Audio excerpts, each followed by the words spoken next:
napapansin pag ika'y dumarating. Laging bumibilis ang tibok nitong damdamin. Sinasadya ko lang minsang mang-asar para makita ko kung magseselos kami ko'y. Pero sa totoo lang, ikaw lang ang gusto ko, kahit di ko sabihin ng diretso sa'yo. Kaya huwag ka nang magtampo, Mikoy.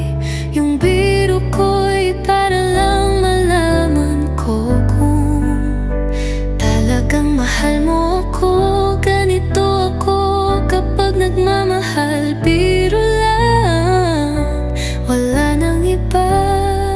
Ikaw lang, Mikoy ko.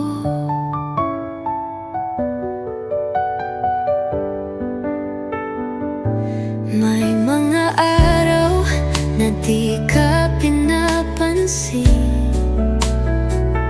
pero totoo, iniisip kung paano ka mapapangiti.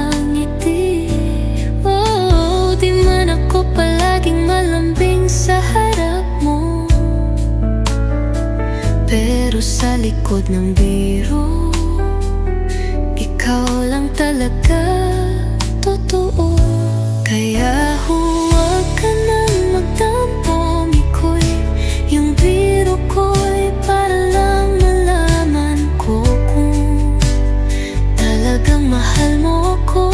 Ganito ako kapag nagmamahal, biro lang, wala nang iba.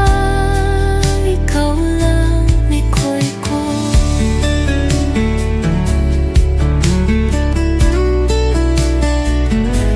Alam mo naman yun, di ba? Kahit ilang beses pa kitang asarin, sa dulo, ikaw pa rin, ikaw lang. Kaya huwag ka nang magtampo, Mikoy. Pangasar lang to, pero seryoso ako sa bawat biro, sa likod ng lahat ng tawa. Ang totoo, mahal kita, Mikoy, wala nang iba.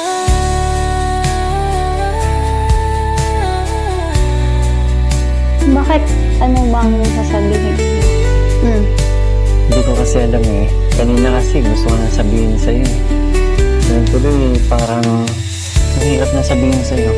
Anong mahirap? Anong gusto mong sabihin? Bakit? Bakit ano ba? Siguro, may binabala ka na naman. Hindi kita asarin. Hindi ka asarin yung ngiti mo na yan. Eh, paano ba naman kasi kanina? Nung nakita kita, yung kabog ng dibdib ko ang lakas eh. Ano kaya ibig sabihin nito? Ba't dinabalag na naman ako? Alam mo, Di nga maasarin mo kasi, na naman ako Krista, ngayon. crush kita.